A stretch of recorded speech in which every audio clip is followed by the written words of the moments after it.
কি রে বন্ধু, হ্যাঁ বল, কি বলছিস? নতুন দোকান খুলেছিস, বললিও না, কিছু খাওয়ালিও না। একটা থামস আপ খাওয়া। আরে তাড়াহুড়োর মধ্যে দোকানটা খুলে ফেললাম, গোচা বাগা এই করতে করতে অত আমার মাথায় নেই গো। হ্যাঁ, আর থামস আপ বলছিস তুই, থামস আপ এখন আমি খুলি নাই গো, বুঝতে পারলি তো, একটাও বইনি হয় নাই থামস আপ। তা তুই এক কাজ কর না, তোকে একটা লিমকা দিচ্ছি, লিমকা খা বরঞ্চ। হ্যাঁ তাই তো একটা। হ্যাঁ নে লিমকা। আসছে রে। হ্যাঁ হ্যাঁ ঠিক আছে।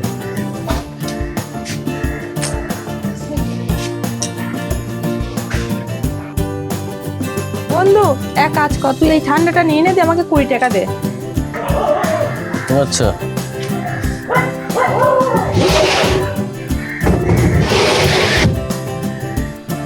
চল ফোটা কেন দেখা।